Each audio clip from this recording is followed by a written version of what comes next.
Muy buenas, un día más, camino ya del episodio número 100 en Código 42 y hoy número 91, un episodio muy especial porque diríamos que estamos fusionando la divinidad del 9 y la unidad del 1 con una persona que para mí ha sido crucial en mi crecimiento personal y profesional en estos últimos años y que nos trae, pues bueno, la sabiduría divina de aquello que quizás nos protege y nos guía en nuestra vida, que es Dios. Así que el capítulo de hoy espero y deseo que os guste, que os llegue al alma y que, como bien dice Ángel María Herrera, el invitado de hoy, nos permita navegar y que nos sirva también de faro. Así que, por fin, juntos, Ángel María. Muchas gracias, David. Un placer estar aquí en tu podcast y lo hemos logrado. Vamos a disfrutar. Vamos a disfrutar.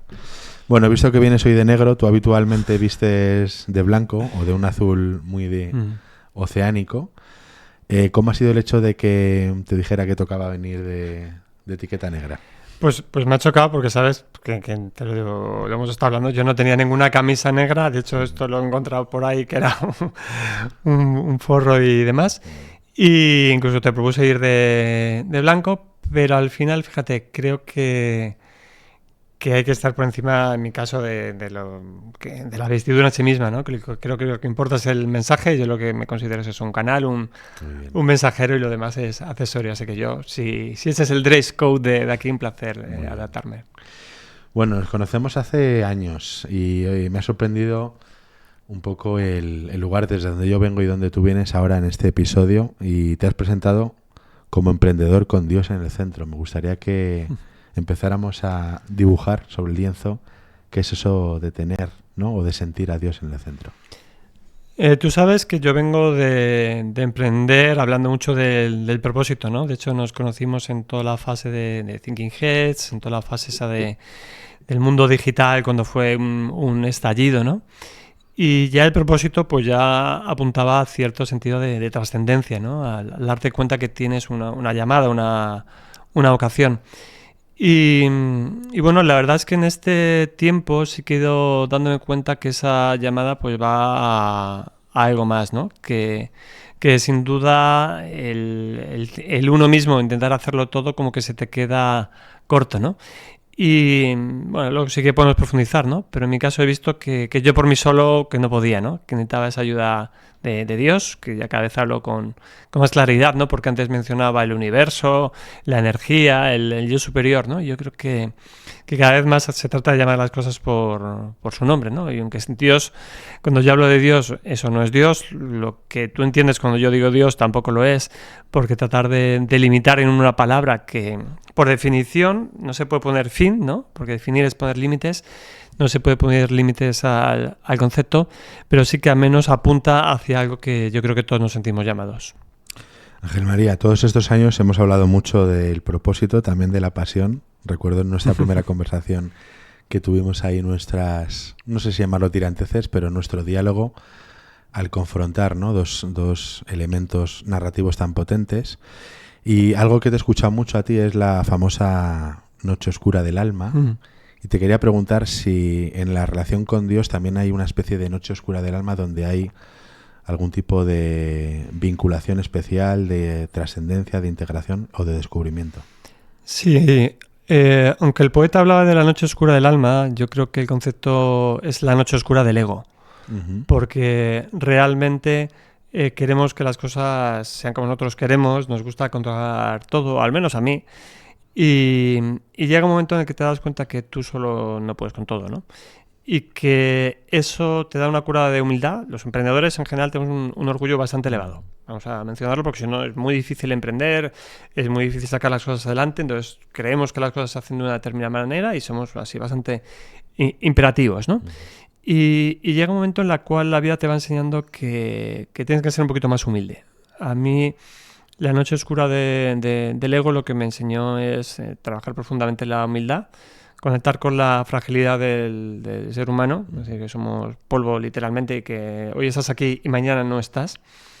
Y esa cura pues me hizo darme cuenta que tengo que confiar un poco más en Dios, ¿no? Y que tengo que poner mi confianza en Él, porque viendo mi currículum y viendo el suyo creo que genera mucha más confianza. Total.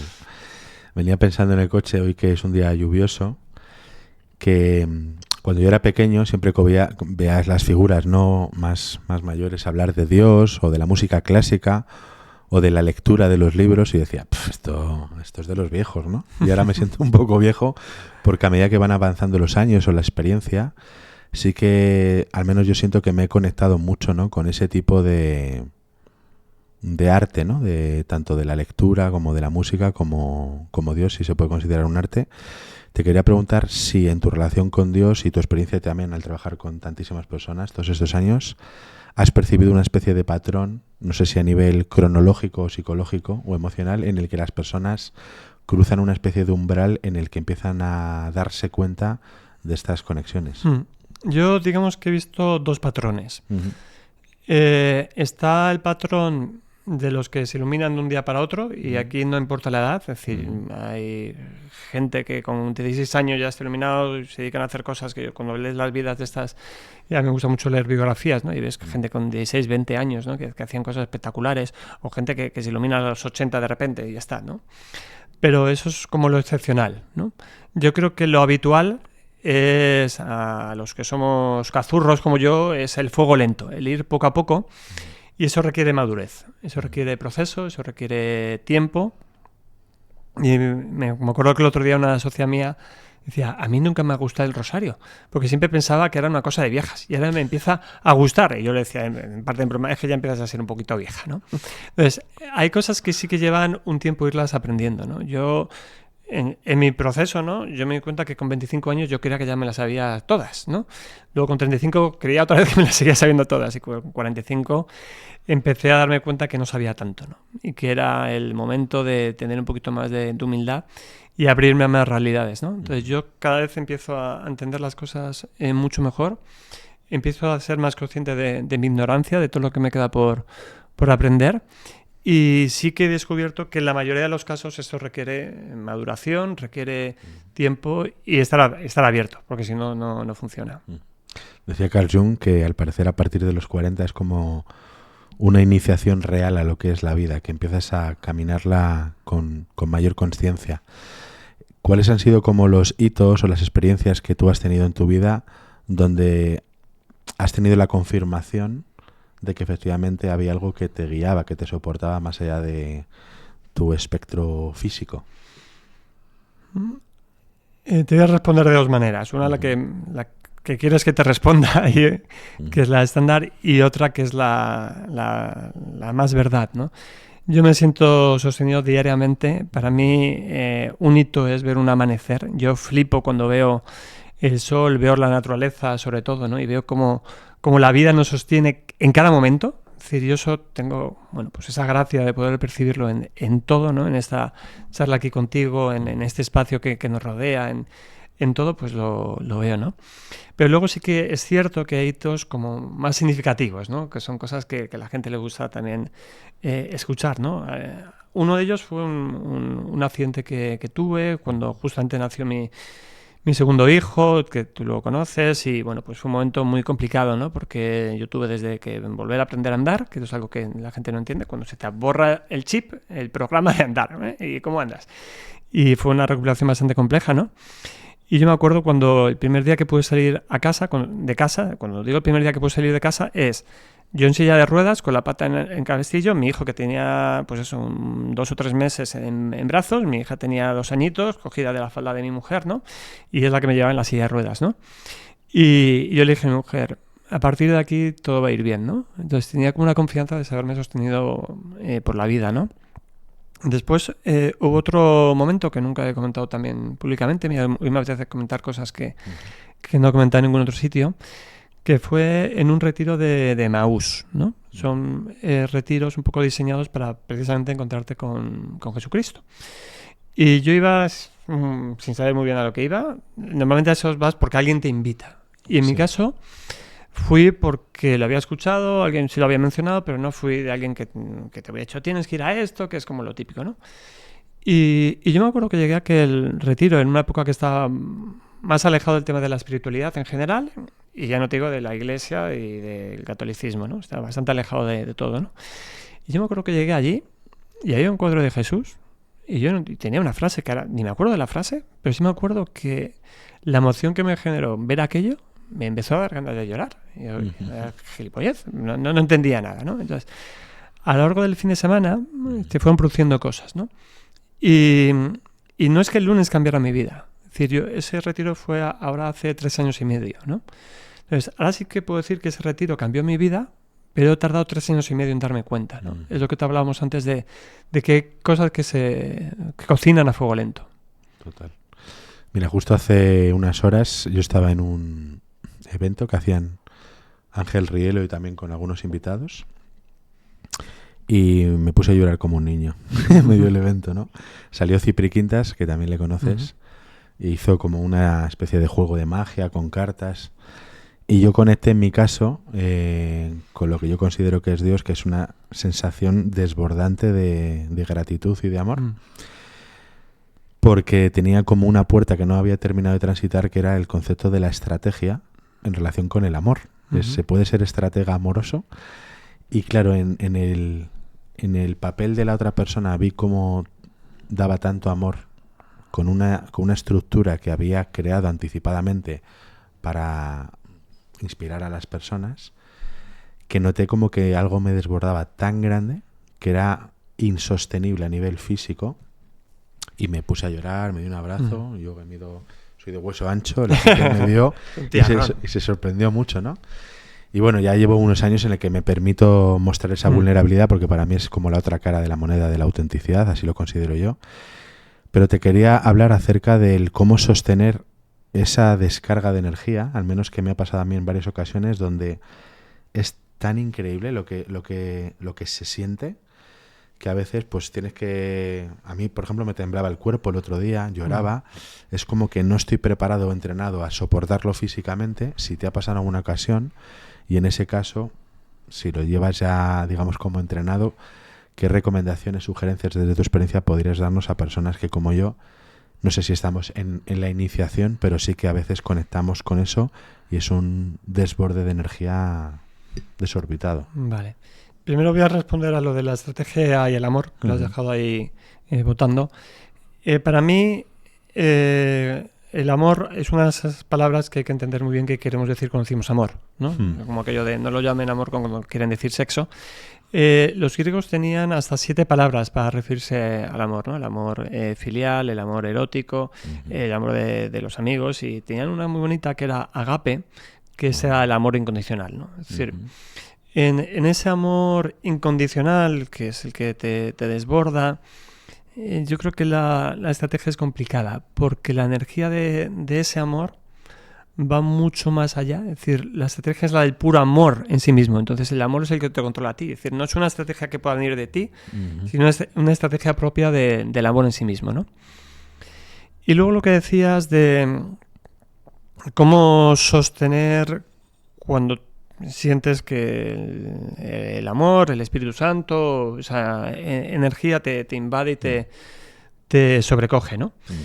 Yo creo que hay gente que incluso se desvanece, ¿no? Lo que se denomina el descanso en el espíritu, porque no se puede sostener, ¿no? De hecho, hay muchos místicos que hablan de que si pudiéramos ver a Dios es que nos fundiríamos, ¿no? Es como intentar enchufar una bombilla directamente a la alta tensión, ¿no? Pues se explota, ¿no? Entonces yo creo que la vida nos va dando lo que podemos sostener en cada momento, ¿no? Y lo que hay que permitirse, yo creo que no se trata de gestionar, sino de permitirse canalizarlo, como tú dices. Pues mira, llorar para mí es una forma muy bonita. Son las lágrimas que no puedo controlar, por ejemplo. Yo lo observo en esos momentos porque son lágrimas que digo, coño, estoy llorando sin haberme prácticamente dado cuenta, ¿no? O en el cuerpo una emoción que te recorre, ¿no? Y ves que hay una pureza, ¿no? Que no hay una intencionalidad, ¿no? Y eso es como, yo te digo, es más darte un permiso a gestionarlo, ¿no? Y lo siguiente que quería mencionar respecto a esto es que como es una emoción muy intensa, ¿no? Y genera dopamina, muchas veces buscamos y tratamos de repetirla, ¿no? Y creo que lo maravilloso, ¿no? Es decir, es poder vivir sin necesidad de tener esa sensación, ¿no? Es decir, saber que Dios está ahí, que Dios te sostiene y que no necesitas mucho más. Es decir, que el día a día, la propia vida, es suficiente como para estar agradecido por todo lo que tenemos. Has sacado a la palestra algunos términos relacionados con amor, y desde que yo te conozco también me ha sorprendido mucho de ti, pues como escritor y autor, el honrar esa parte etimológica, ¿no?, de las palabras, del verbo. Y te quería preguntar acerca de Dios en relación a la palabra, al verbo. ¿Qué conexión sientes que tiene, qué vínculo tiene, y cómo la comunicación, en términos de narrativa, ha fortalecido o ha empoderado la figura de Dios para poderlo conocer a través del lenguaje? Tú sabes perfectamente, como gran comunicador que eres, que el verbo, la palabra, representa un porcentaje muy pequeño de la comunicación, que casi todo es la comunicación no verbal. Pero sin el verbo no hay comunicación en sí misma, ¿vale? Es decir, no tenemos la capacidad, por más que te esté mirando, únicamente de transmitir los pensamientos, el conocimiento, ¿no? Necesitamos el verbo y la palabra. Y fíjate, la Biblia en sí misma empieza en el principio, era la palabra, ¿no? Y la palabra se hizo carne. Entonces, la palabra es lo que necesitamos para traer del mundo de las ideas, del mundo etéreo, a la realidad, ¿no? Es decir, esto se crea porque alguien un día diseña una taza, tú se te ocurre aquí la forma de llave, hacer tu cara, ¿no? Entonces, para eso, transmitirlo y decirle a Tati, oye, pues mira, haz esto, necesitas palabras. Entonces, yo creo que honrar las palabras, entender para qué valen su poder. Yo creo mucho en el poder de las palabras, ¿no? Y de hecho creo en la logoterapia en sí misma, ¿no? Como herramienta sanadora y curativa, ¿no? Entonces yo creo que por supuesto que la comunicación no es únicamente las palabras, pero las palabras tienen una labor fundamental sin la cual todo lo demás no funciona, ¿no? Cuando antes también hablabas de lo de la pasión, ¿no? Es decir, al final es un juego de entender lo que nos transmiten las palabras, ¿no? La pasión significa sufrimiento. Y yo no digo que no haya que tener cosas que sufran. Yo soy del Atleti, o sea que más pasional y más sufrimiento que yo, poca gente, ¿no? Lo que quería transmitir cuando yo hablo de que no sigas tu pasión, es decir, oye, que sigas aquello que amas. A mí me gusta más decir, porque te acuerdas que hubo una época de muchos anuncios de monetiza tu pasión, sigue tu pasión, ¿no? Yo digo, no monetices tu sufrimiento, monetiza aquello que amas profundamente, ¿no? Y yo estoy convencido que este podcast nace del amor, de algo que a ti te gusta, algo que por supuesto que hay momentos de pasión, porque hay sufrimiento, cosas tal, ¿no? Pero creo que es mucho más potente y mucho más bonito hacerlo desde el amor. Muy bien. Y en términos metafóricos, dentro de lo que es una línea, un paradigma del lenguaje, ahora que hablabas de la Biblia y de las parábolas, ¿hasta qué punto el utilizar los símiles, analogías, parábolas, metáforas, facilita la comprensión de Dios? A ver, Jesucristo hablaba siempre en parábolas, ¿no? Jesucristo era un gran narrador. ¿Y por qué usaba parábolas? Porque hay conceptos que son muy complejos de explicar, ¿no? Si tú no has visto nunca el mar, explicarte lo que es un barco, pues es muy difícil, ¿no? Y si te dicen, pues mira, es como un coche, pero que va por el agua. Dice, pues mira, ya entiendo que es un medio de transporte, ya entiendo que me va a llevar de un sitio para otro, ¿no? Y creo que las parábolas reflejan perfectamente esa labor pedagógica, ¿no? Que cualquiera que nos dedicamos a contar historias nos gusta, ¿no? Porque yo creo que es una forma de simplificar y acceder al conocimiento, ¿no? De hecho, en general no tenemos capacidad de recordar conceptos, pero sí tenemos capacidad de recordar historias, ¿no? Si yo te pregunto la definición que te dieron en octavo de GB de no sé qué, pues no te vas a acordar. Pero sí te acordarás de aquella parábola, de aquel cuento que alguien te contó, ¿no? O sea que el cerebro humano está diseñado para recordar las imágenes y las historias, ¿no? Entonces yo creo que cualquiera que se dedique a temas de emprender y a temas de comunicar tiene que entender que tiene un poder tremendo. Y en realidad, ahora que lo estoy percibiendo así, es un gran acto de amor y de empatía por parte del emisor, que busca de entre todos los elementos aquel que se adapte mejor al contexto y al receptor. Es un acto de hacerse entender, ¿no? De amar al otro. Sí, ¿tú sabes por qué nunca tienes que discutir con un tonto? ¿No sabes? Pues porque te bajará a su nivel y ya te ganará por experiencia, ¿no? Pues en esto es algo similar. Es decir, cuando hay conceptos muy complejos, tú tienes que adecuarte al nivel del receptor. Es decir, tú tratar de ponerte desde tu atalaya del conocimiento y la experiencia y utilizar vocablos extraños para no sé qué, pues no llegas a nadie. Claro. Yo creo que si Jesucristo llegó a muchas personas es porque usaba Esto es como plantar semillas en la carretera. Eran un pueblo de agricultores, o los talentos que eran monedas, o cosas que eran como muy del día a día, ¿no? Entonces yo creo que hay mucha gente que trata sobre todo lo sagrado como algo así muy reservado y al acceso, ¿no? Y yo creo que eso es al acceso de todo el mundo, ¿no? Yo creo que hay que siempre ponerte en el lugar del que te está escuchando. Total. Me has hecho recordar a Josepe, al que le mandamos desde aquí un abrazo con cariño, allá donde esté, que él siempre me decía, ¿no? David, hay que llegar a todo el mundo. Intenta inspirar a todas las personas, no dejarte a nadie fuera. Y ahora que comentas lo de Jesús, ¿no? Ese hecho de transmitir un mensaje para llegar a la mayor cantidad de personas y que sea entendido, creo que es algo con lo que lidiamos muchos también emprendedores o profesionales, que hablamos del target, del avatar, del segmento, ¿no? Del nicho. ¿Cómo podríamos darnos cuenta de esa capacidad de llegar a más personas respetando un poco, digamos, nuestra marca personal o nuestra singularidad sin perder esa capacidad de inspiración multitudinaria? Pues mira, esto me lo enseñaste tú, David. La respuesta es comiendo pipas. Decir, la gente piensa que esto de vender, de comunicar, va de hablar mucho. Y va de todo lo contrario, va de escuchar. Va de sentarse, de parar, de escuchar, de comer muchas pipas, ¿no? Observando a la gente, ¿no? Nosotros, por ejemplo, acabamos de hacer ahora un lanzamiento que era cómo poner los talentos que Dios te ha dado al servicio de crear un proyecto digital con propósito, ¿no? Y una de las cosas que hemos hecho, y me acordaba de ti precisamente, es hacer una encuesta para decir a la gente, oye, ¿qué te está bloqueando ahora mismo a la hora de hacer esto? Porque yo podría haber preparado una masterclass perfecta con mis ideas, mis conceptos, utilizando inteligencia artificial y todo lo que quieras. Pero escuchar a las personas es lo que me ha hecho luego devolvérselo en su propio lenguaje. Es decir, mira, tú me estás diciendo que lo que te atasca es no tener claridad con tu propósito, que la tecnología te enreda, que no sé qué. Entonces, desde ahí puedo construir. Entonces, si yo trato de construir las cosas desde mí, desde mis conceptos, por mucha inteligencia artificial que yo use, si no uso inteligencia humana, si no conecto profundamente con las personas, desde ahí no puedo funcionar ni comunicar. Totalmente. Ahora que hablas de tus proyectos, recuerdo uno que tenía mucha relación con el protagonismo, el ser protagonista, y a ver qué te parece a ti, pero yo en los últimos años he descubierto que hay personas que se dejan la vida, como el que dice, en vender papeletas para subirse a un escenario. Comprar un slot, ¿no? Para ser escuchados, reconocidos, comprendidos. ¿Tú has vivido esa faceta en el que ha habido como un gran cambio en el sector donde las personas preferían pagar, invertir su tiempo, su energía en escuchar a otros y ahora ya están buscando subirse al escenario para transmitir un mensaje? ¿Has visto ese cambio en el sector?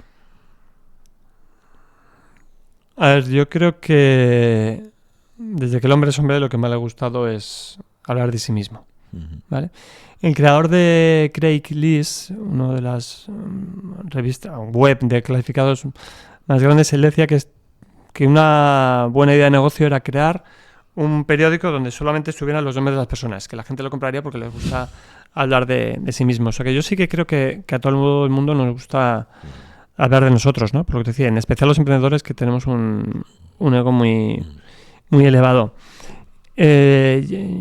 Yo lo que procuro y lo que trabajo cada vez más es quitarme yo de en medio. Y procuro cada vez ser más canal y estar al servicio de lo que la vida me envíe, ¿eh? Y esto no es presuntuoso, es todo lo contrario. Es decir, es darme cuenta que así me va mejor. Es decir, y a veces, hombre, también tengo la fortuna, ¿no? De haber estado ya en muchos escenarios y sé que eso no me llena, ¿no? Y que muchas veces el buscar el siguiente galardón, el siguiente salto, el siguiente escenario, no sé qué, hay veces que si no tiene un sentido profundo te acaba lastrando, ¿no? Porque acabas confundiendo el medio con el fin.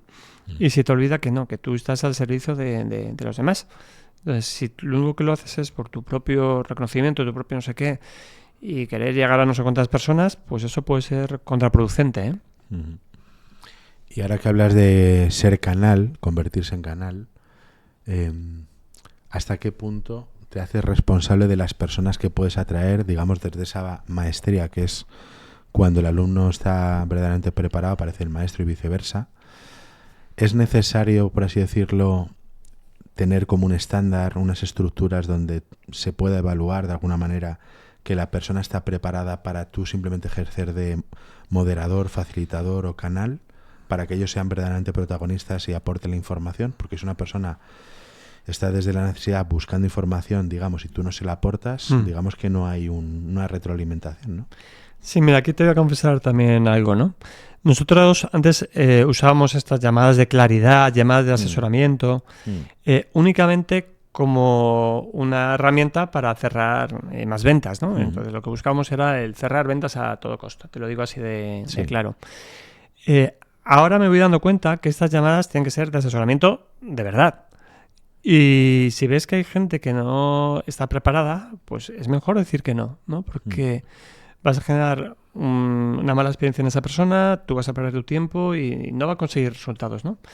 Entonces, hombre, cada uno en su negocio tendrá que entender cuáles son sus límites y sus...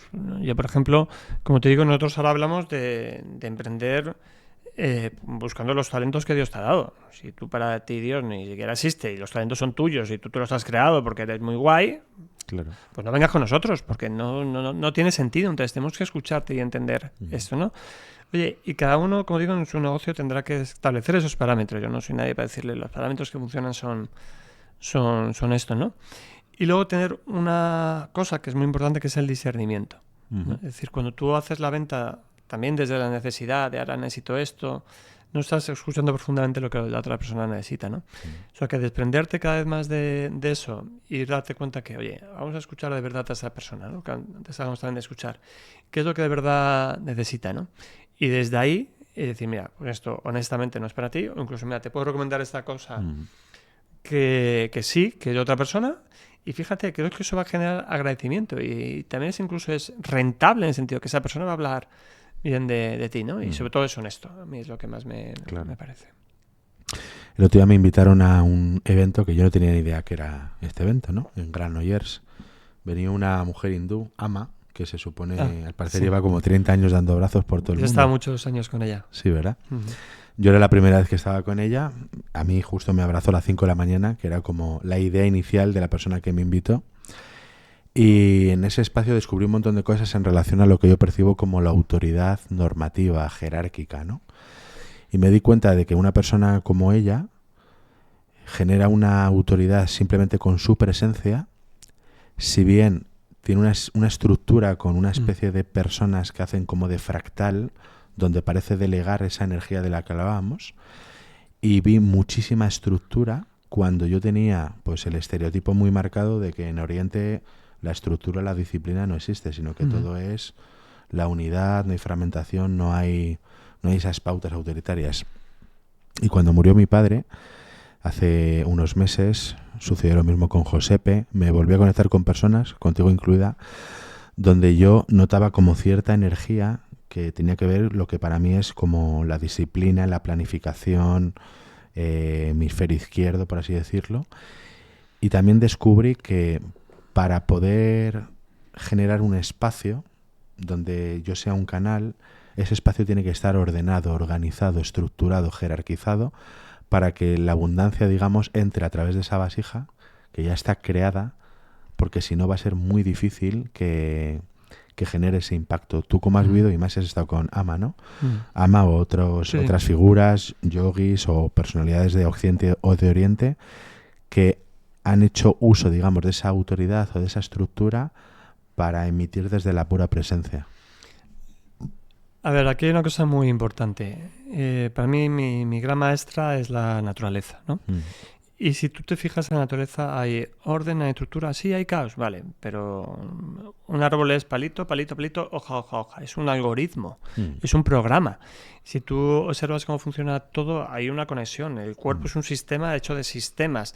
Hacia arriba somos más sistemas, es decir, en todo hay una estructura. Es decir, todo esto de fluir, hay cosas que se explican muy mal, ¿no? Es como lo de el que habla de tú tienes que vivir la vida como una ola y fluye. Digo, ese no ha hecho surf en su puta vida, ¿no? Es decir, porque hacer surf y surfear requiere mucha energía, mucho entrenamiento, mucha estructura, ¿vale? Y coger una ola y sumarte a esa ola requiere hacer las cosas bien, ¿no? Porque si no te va a dar una montonera a la ola y te va a arrastrar, que eso dejas arrastrar. Mucha gente va arrastrada por la vida, no está fluyendo, que es un concepto muy distinto, ¿no?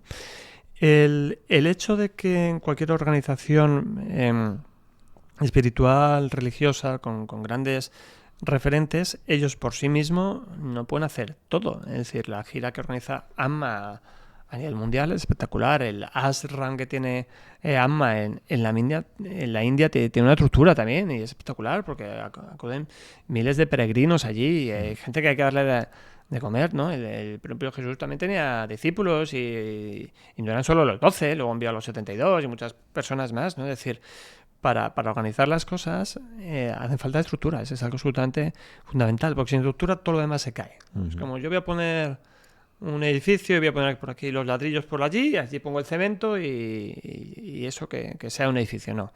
Es decir, cualquier persona que quiera emprender, pues necesitará un equipo, necesitará por aquí tenemos una persona de realización, luego una persona de producción, hay que montar un montón de cosas, ¿no? O sea que yo también soy ingeniero informática, aunque sea también espiritual, pero mezclo las dos cosas, ¿no? Es que parece que están reñidas, ¿no? Yo creo que es lo uno y lo otro.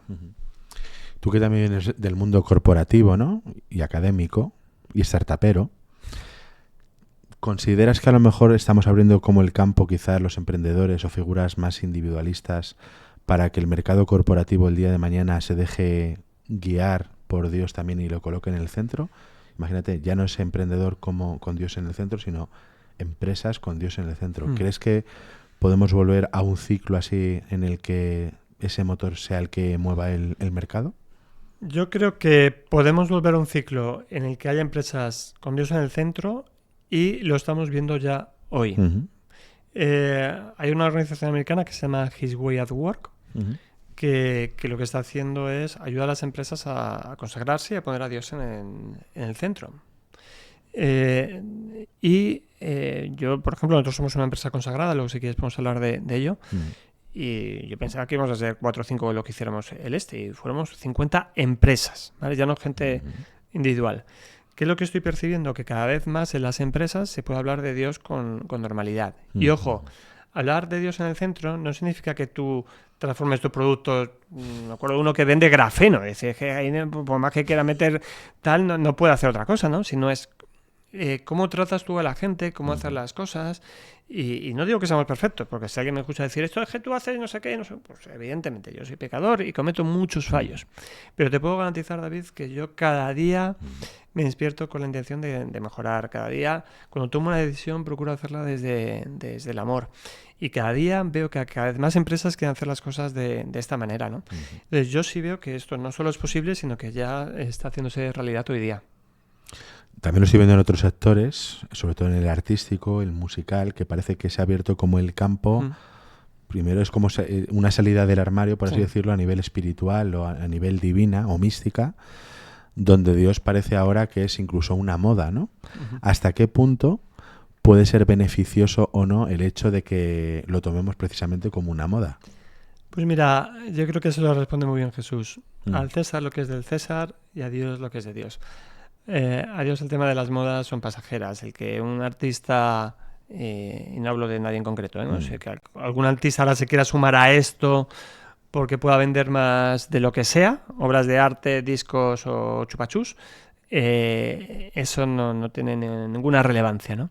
Lo importante es que el mensaje de Dios sigue siendo relevante hoy día, lo era relevante hace 2000 años y lo era relevante hace 10.000, ¿no? Es decir, yo creo que esa parte de que puede despistar a algunas personas, y que lo reconozco, es decir, porque las modas siempre nos despistan, ¿no?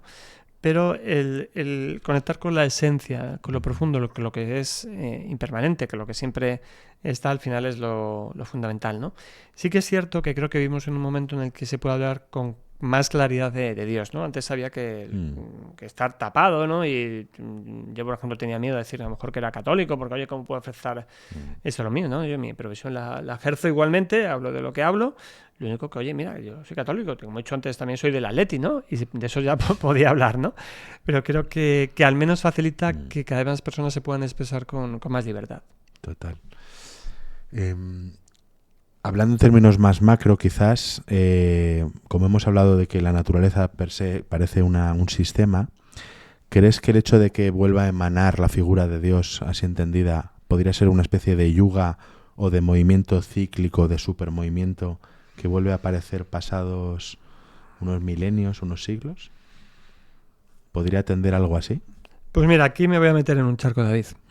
Yo tengo la sensación de que el momento que estamos viviendo no es una vuelta más, sino que es un momento muy importante. Creo que estamos en un momento de inflexión, te diría.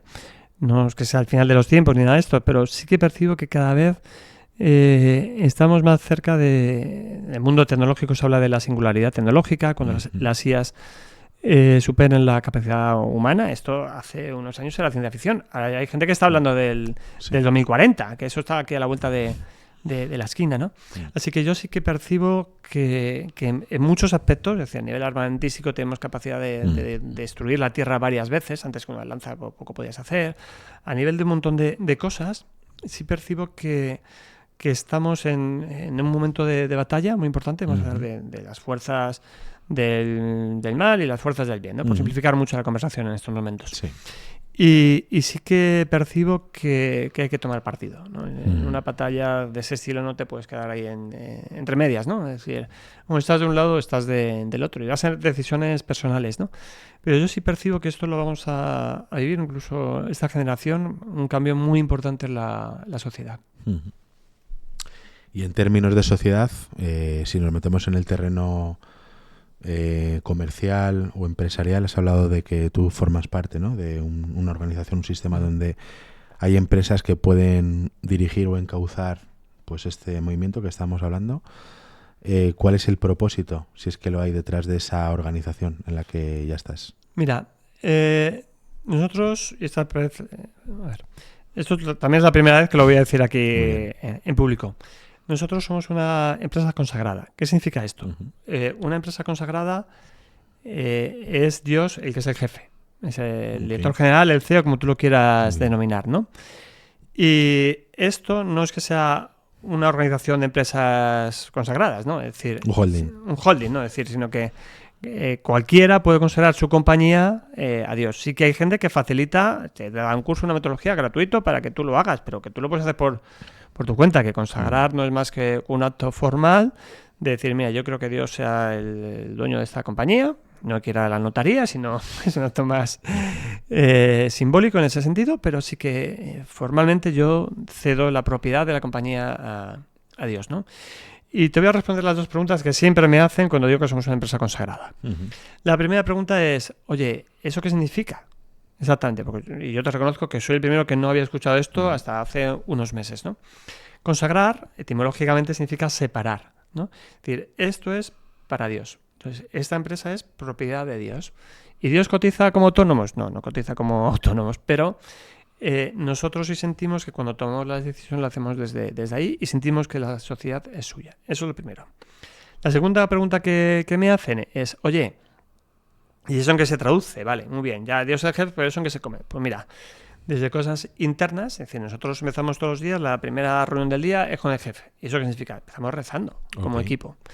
¿Qué más significa? Oye, se tiene que traducir en cómo tratamos a nuestros colaboradores, a nuestras personas del equipo, a los clientes, ¿no? En todo lo que hacemos, porque obras son amores y no buenas razones, ¿no? Y repito, por supuesto que nos equivocamos y tomaremos malas decisiones, pero nosotros para tomar decisiones importantes usamos el discernimiento. No las tomamos así a la ligera, nos paramos a escucharla, hacemos oración individual o hacemos oración colectiva, ¿no? Entonces, entender que cada empresa en sí misma es autónoma, ¿no? Yo creo que una de las maravillas de poner a Dios en el centro es que no está sometido a nadie más que a él. Es decir, no hay ninguna otra organización que te imponga las normas de cómo se emprende con Dios en el centro. No, es tu conexión directa con Dios, ¿no? Creo que es la maravilla de todo esto.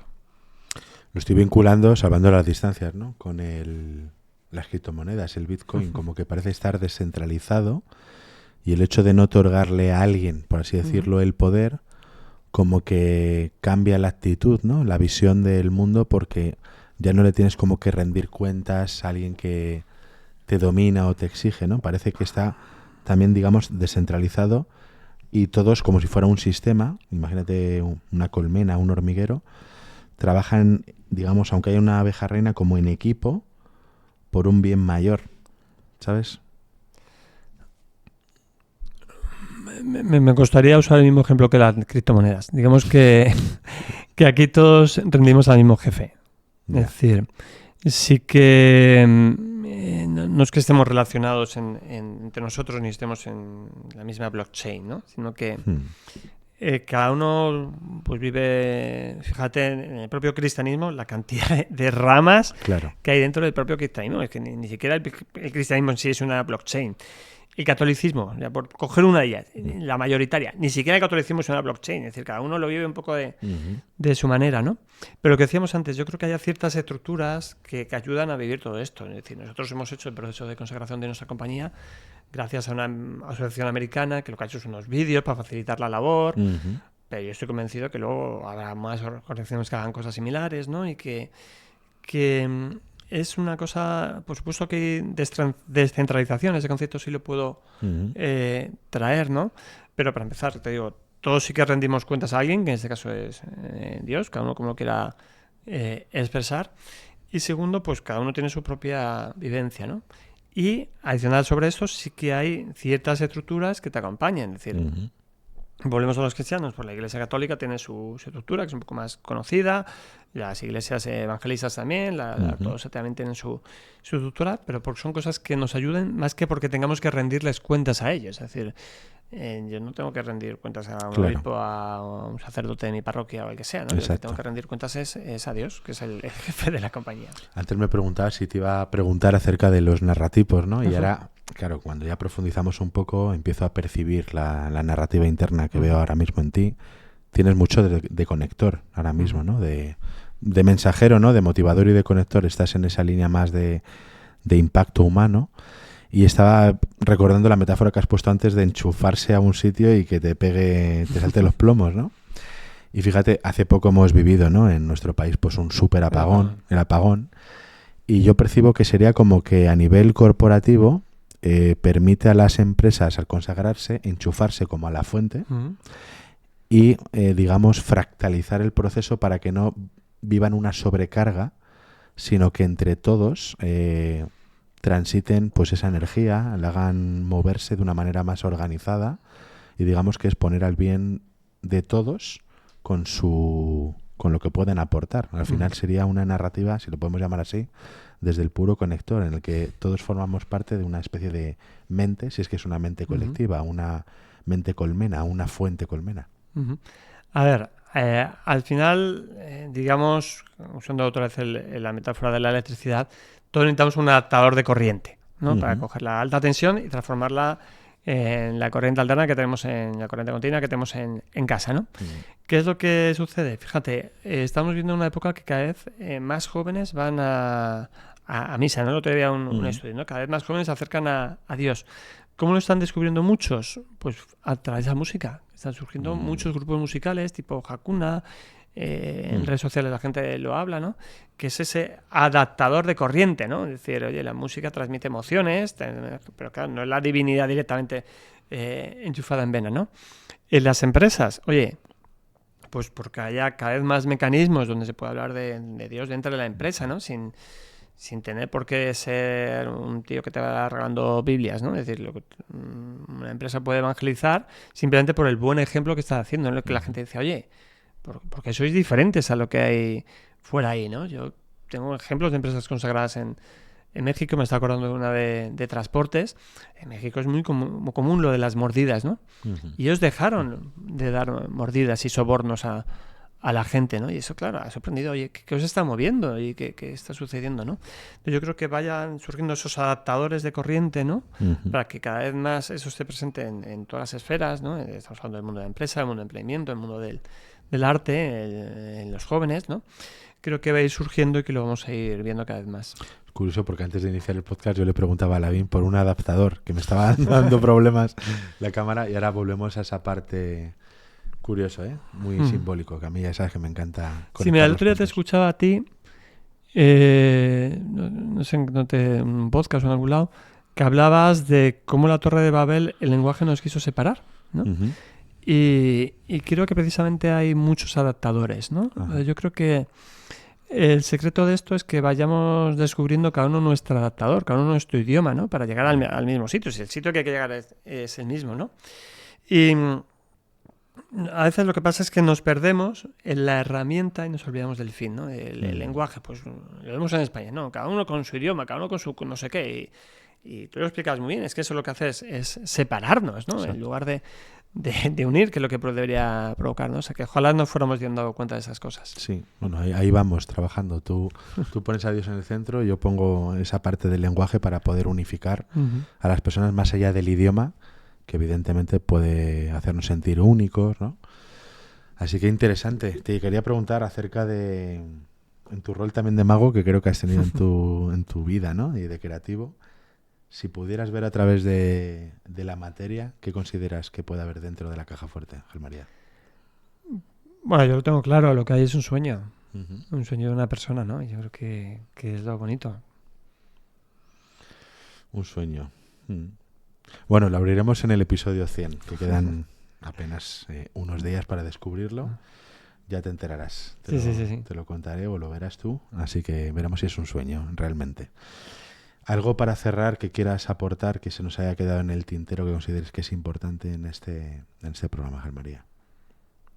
Pues mira, yo te daría, aquí hablando con todas las personas, ¿no? Que estén aquí directamente viéndonos, que muchas veces tenemos miedo, ¿no? A expresar lo que verdaderamente somos, ¿no? Nos hemos metido debajo de tantas capas, ¿no? Que nos han dicho qué es lo que había que hacer, lo que supuestamente teníamos que creer, que hemos sepultado la historia que habita en nuestro interior y necesita ser contada, ¿no? Yo he descubierto que Dios ha puesto en el interior de cada uno una semilla, una vocación, una llamada, y lo que tenemos que hacer es simplemente abrir nuestro corazón para que esa semilla pueda salir, ¿no? Que a veces los miedos lo impiden, pero te puedo garantizar que no hay nada más importante como nutrir esa semilla, como contar esa historia. Tú que eres un gran contador y narrador de historias y que facilitas a que otros lo cuenten, pues mi invitación es a esto, a que la gente cuente la historia que habita en su interior, porque necesita ser contada y puede ayudar a muchas más personas a despertar. Muchas gracias. Muchas gracias, Ángel María. Ha sido un placer, David. Y siempre recordaré el momento que nos unió, que tuve un gran aprendizaje, que fue el del dar y el recibir, y donde entró una especie de trinidad, un nuevo concepto, y era posicionarse en otro lugar antes del dar. Es decir, el poder descubrir si la otra persona al otro lado es capaz de dar para después recibir. Y tú me hiciste ese regalo, aparte de luego el contacto que nos unió para trabajar en Thinking Heads. Fue uno de los mayores aprendizajes de mi vida, el posicionarte para observar, comiendo pipas, cómo las otras personas están dispuestas a dar para luego dejar que Dios, el universo, la naturaleza provea y podamos buscar ese equilibrio. Ha sido un placer, te deseo lo mejor en este mundo de empresas, de estructuras consagradas. Espero que inspires a muchas personas desde esta narrativa que te veo de máxima conexión e inspiración. Y me encanta esta faceta tuya donde pones por encima de todo el mensaje y al final creo que es un ejemplo para muchos profesionales emprendedores que no terminamos de percibirlo, para descubrir que más allá de nuestra parte más egoica o identitaria, que está bien, ¿no? Y forma parte de nuestra vida, algo en nuestro interior que se canaliza puede generar un mayor impacto del que podemos estar ahora generando. Muchas gracias. A ti también, David, y gracias por crear este espacio. Gracias. Muy bien, lo conseguimos. ¿Listo? Sí. Muy bien, muy ameno. Potente, ¿eh? Sí, me ha gustado. Voy a rascar en lo que has comentado de